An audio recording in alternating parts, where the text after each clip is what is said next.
नमस्कार साथियों, मैं गुड्डू चौधरी आपका स्वागत करती हूँ सरोकार एग्री इंस्टीट्यूट के डिजिटल प्लेटफॉर्म पर। जो चैनल पर नए हैं वो चैनल को सब्सक्राइब करें व बेल आइकन को प्रेस करें। हम पढ़ रहे हैं बीएससी ऑनर्स एग्रीकल्चर के फर्स्ट ईयर के बायोलॉजी सब्जेक्ट के बारे में, जिसमें कि कल हमने पढ़ा राइबोसोम और उसके आगे आज हम पढ़ेंगे गोल्जी गोल्जी एक एकल झिल्ली युक्त कोशिकांग है जिसकी खोज कैमेलियो गोल्जी ने 1898 में उल्लू की तंत्रिका कोशिका में की थी। गोल्जी इसको गोल्जी बॉडी भी बोलते हैं। इसकी खोज कैमेलियो गोल्जी ने उल्लू की तंत्रिका कोशिका में की थी, जो कि 1898 में की थी।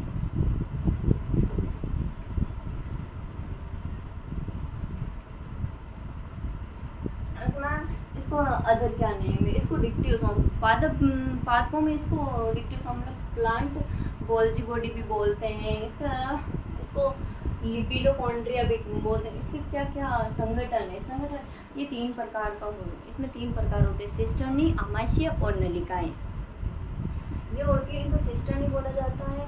ये जो गोल संरचना होती है उसको आशय बोला जाता है और इसको नलिका बोला जाता है। इसके बाद में इसका कार्य, ये हार्मोनों का स्रावण करता है। गोल्जी बॉडी जो कि हार्मोनों का स्रावण करता है। गोल्जी बॉडी ये सभी केंद्रकों के पास एकत्रित होकर एक संगठित रचित जालिकावत संरचना बनाते हैं, जिसे गोल्जी बॉडी कहते हैं।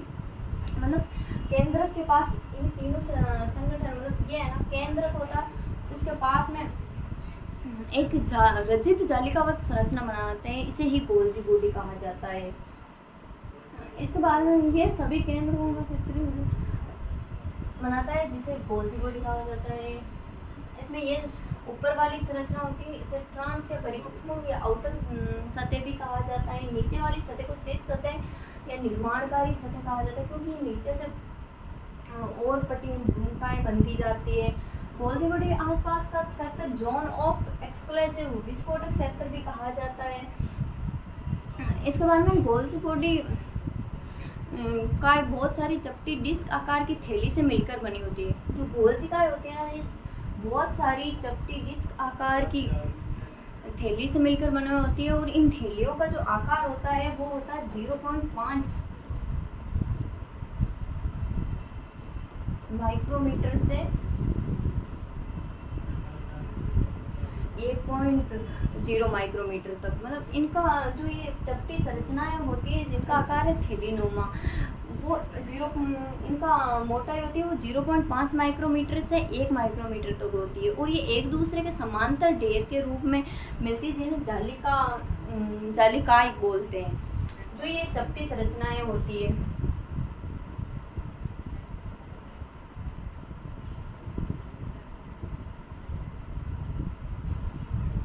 जैसे कि गोल्जी बॉडी में चपटी संरचनाएं होती है, ये एक दूसरे के समांतर होती है, वह एक दूसरे के समांतर ढेरी में बनी हुई होती हैं। इन्हीं को ही जालिकाएं कहते हैं। और ये जो संरचना होती है, इसकी जो मोटाई होती है वो 0.5 माइक्रोमीटर से 1 माइक्रोमीटर होती है। इस बाद में इसके कार्य,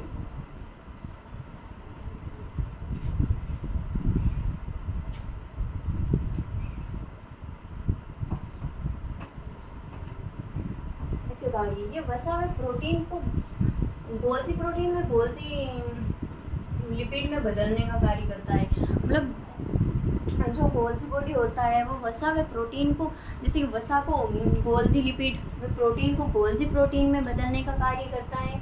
इसी को ये ग्लाइकोसाइडिसेन कहते हैं। शुक्राणु का एक्रोसोम का निर्माण, जो शुक्राणु का एक्रोसोम होता है उसका निर्माण भी गोल्जी बॉडी से होता है। सेल वॉल में सेल प्लेट का निर्माण करना ऐसे कार्य। अंतरकोशिकीय परिवहन होता है, सेल के मतलब बाहर को नियंत्रण करना, मतलब सेल के बाहर जो भी पदार्थ होते हैं उनका आना जाने का नियंत्रण करना, वो भी गोल्जी बॉडी के द्वारा ये होता है।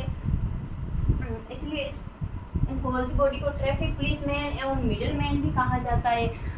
कोशिका, जो गोल्जी बॉडी होता है वो कोशिका में आने वाले पदार्थों के कौन से पदार्थों को कोशिका में प्रवेश देना है, कौन से को नहीं देना है, उन सभी को नियंत्रित करता है। इसीलिए इसे ट्रैफिक पुलिसमैन व मिडल मैन भी कहा जाता है। इसके बाद में नेक्स्ट है ER एंडोप्लाज्मिक रेटिकुलम।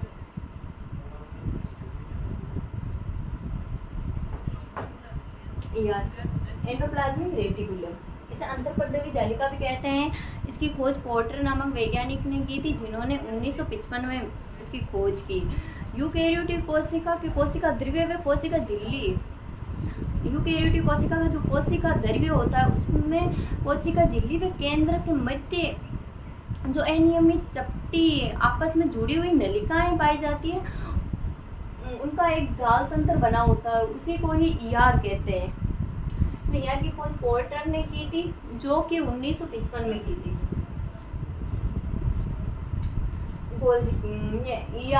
ER होता है ना, वो क्या होता है, यूकेरियोटिक कोशिका।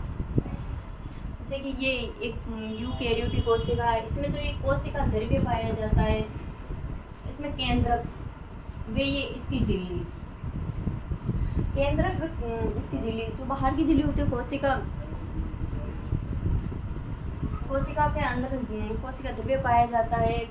कोशिका झिल्ली व केंद्रक, कोशिका झिल्ली व केंद्रक के मध्य के अंदर अनियमित चपटी नलिका आकार की संरचनाएं एक जाल तंत्र के रूप में पाई जाती है। इन्हीं को ही ER कहा जाता है। ER होती है जो कि कोशिका द्रव्य होता है ना, जो कोशिका झिल्ली व केंद्र के उनके मध्य में एक जाल के रूप में बनी हुई होती है, इसे ही ER कहा जाता है। ER का संगठन, इसके भी 3 भाग होते हैं, सिस्टर्नी, आश्य और नलिका। ये कोशिका द्रव्य में बिखरे होते हैं। ये मतलब कोशिका द्रव्य, जैसे कि हमने देखा कि ER होता है जो एक जाल के रूप में पट्टी संरचना में होता है, जो कि कोशिका द्रव्य में बिखरा होता है।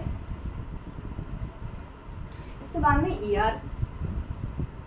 ER को कोशिका का अंत्य कंकाल मतलब झिल्लिका तंत्र भी कहा जाता है, क्योंकि ये मतलब एक जाल तंत्र के रूप में होता है, इसीलिए इसे झिल्लिका तंत्र भी कहते हैं। नोट, कोशिका को साइटोपंजर मतलब कंकाल होता है, जो कि ER व सूक्ष्म तंतु व सूक्ष्म नलिका से बना होता है। कोशिका को कंकाल होता है मतलब साइटोपंजर होता है, वो कि ER सूक्ष्म तंतु व सूक्ष्म नलिकाओं से मिलकर बना हुआ होता है। ER 2 प्रकार की होती है, RER और SER, मतलब रफ एंडोप्लाज्मिक रेटिकुलम और स्मूथ एंडोप्लाज्मिक रेटिकुलम, जिन्हें खुरदरी में चिकनी भी कहा जाता है।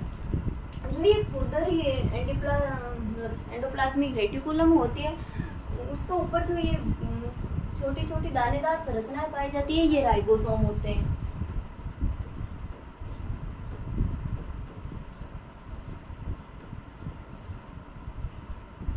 जिस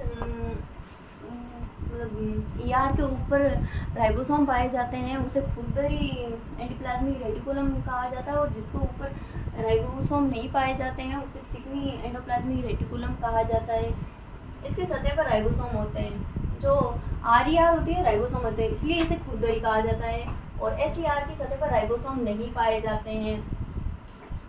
यहाँ राइबोप्रोटीन होता है, क्योंकि राइबोसोम पाए जाते हैं मतलब राइबोप्रोटीन भी होता है, जबकि इसमें राइबोप्रोटीन नहीं पाई जाती। और ये स्थायी होता है, ये कम स्थायी होता है। SER होता है जो कम स्थायी होता है, RER होता है जो अधिक स्थायी होता है। RER प्रोटीन का निर्माण करता है, जबकि SER वसा व स्टेरॉइड का बनाती है। RER होते हैं क्योंकि इसमें राइबोसोम पाई जाती है, ये राइबोफोरिन प्रोटीन बनाते हैं, ये राइबोफोरिन प्रोटीन बनाते हैं, जबकि वो राइबोफोरिन प्रोटीन नहीं बनाते क्योंकि उनमें राइबोसोम नहीं पाए जाते हैं। इसके बाद में ER के कार्य, राइबोसोम होता है जो ER के बाहरी सतह पर चिपका रहता है, जो कि प्रोटीन बनाने में मदद करता है। ER के कार्य, प्रोटीन एवं वसा बनाना। जैसे हमने देखा कि RER होता है उसमें प्रोटीन बनती है, और SER होता है उसमें वसा बनती है, मतलब कि प्रोटीन व वसा के निर्माण कार्य करता है। कोशिका को यांत्रिक सहारा, जैसे कोई भी कोशिका है उसको प्रोटीन व वसा मिल रही है तो ये यांत्रिक सहारा भी प्रदान करता है।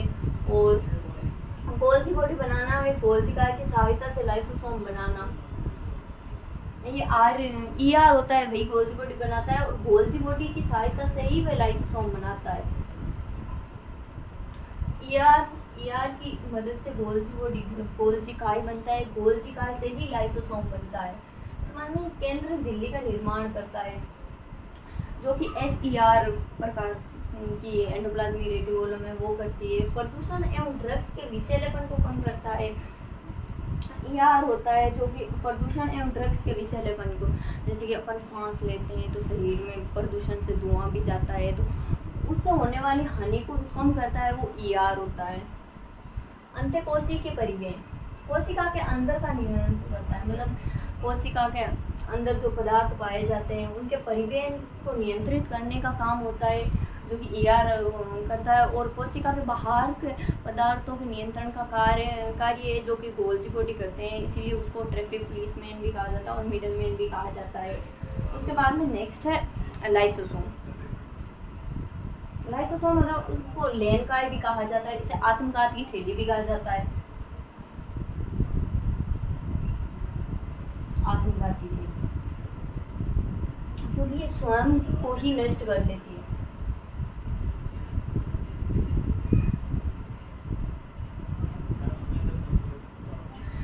इसको सर्वप्रथम देखने वाले वैज्ञानिक थे वो कि नोविकोव थे, और इसके बाद में इसकी खोज की थी वो उन वैज्ञानिक का नाम है देव। और इसका निर्माण है, इस कोशिका का निर्माण होता है जो कि गोल्जी काय की पुट्टिकाओं के मुकुलन द्वारा होता है। जैसा कि हमने देखा ईआर में, ईआर से गोल्जी बॉडी बनता है, गोल्जी बॉडी से लाइसोसोम बनता है। मतलब लाइसोसोम का जो निर्माण होता है वो गोल्जी काय की पुट्टिकाओं के मुकुलन से होता है। हमने देखा था गोल्जी काय में ये जो छोटी छोटी पुट्टिकाएं पाई जाती है, इनमें जब मुकुलन होता है तो मतलब विभाजन होता है, इससे ही लाइसोसोम बनता है। जो थैलियाँ बनती है उसको लाइसोसोम कहते हैं। इसमें उपस्थित पाचक एंजाइमों के कारण ही इसे लेनिकाय कहा जाता है, क्योंकि इसमें जो पाचक एंजाइम होते हैं वो स्वयं ही इसी को नष्ट करने का कार्य करते हैं। उसके बाद में पादप सेल में लाइसोसोम कम पाए जाते हैं, जबकि जंतु सेल में लाइसोसोम अधिक मात्रा में पाए जाते हैं। लाइसोसोम कवक सेल में सबसे ज़्यादा पाए जाते हैं। लाइसोसोम होते हैं वो एकल झिल्ली आवृत होते हैं, छोटा कोशिकांग होता है, क्योंकि जो एकल झिल्ली कोशिकांग है और ये सबसे छोटे कोशिकांग होते हैं। जीवाणु के प्रोकैरियोटिक में पेरिप्लाज्मिक स्पेस लाइसोसोम के समान कार्य ही करता है। जीवाणु के प्रोकैरियोटिक कोशिका में जो पेरिप्लाज्मिक स्पेस पाया जाता है, जो कि माइटोकॉन्ड्रिया के बाहर की साइड पाया जाता है, उसे ही पेरिप्लाज्मिक स्पेस कहा जाता है। ये लाइसोसोम के समान कार्य करता है। इसके बाद में लाइसोसोम में 50 प्रकार के अम्लीय जल अपघट्य एंजाइम पाए जाते हैं। उनकी जो कि पीएच होती है 5, क्योंकि इसमें अम्लीय पीएच का होता है ये।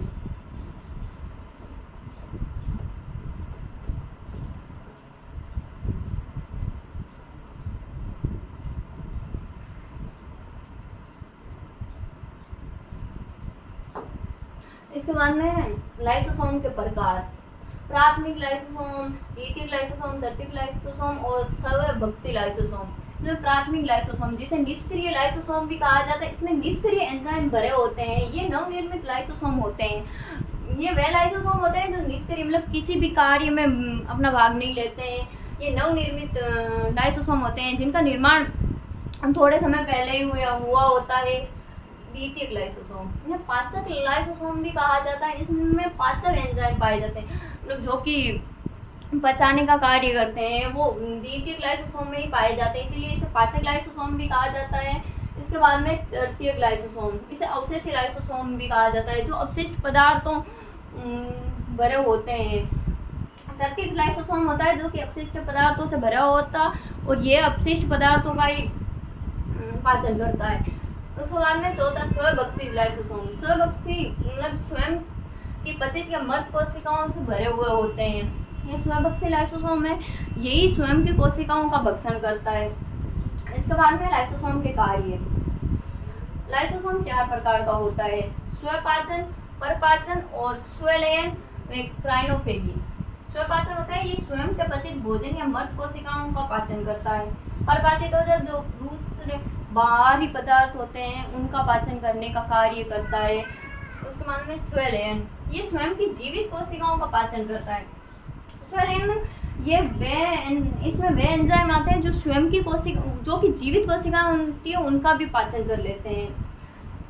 इसलिए इसे आत्मघाती थैली भी कहा जाता है, सुसाइडल बैग, क्राइनोफेगी। ये हार्मोन पुटिका का पाचन करते हैं।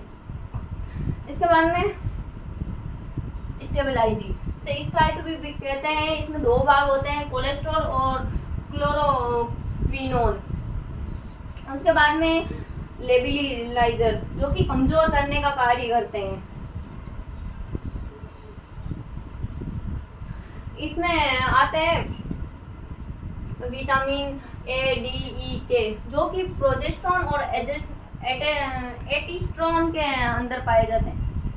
मतलब प्रोजेस्टेरोन और टेस्टोस्टेरोन के अंदर पाए जाते हैं। तो जैसा कि हमने आज देखा ईआर के बारे में और गोल्जी बॉडी के बारे में और लाइसोसोम के बारे में, इसी के साथ मैं आपको कुछ बताना चाहती हूँ।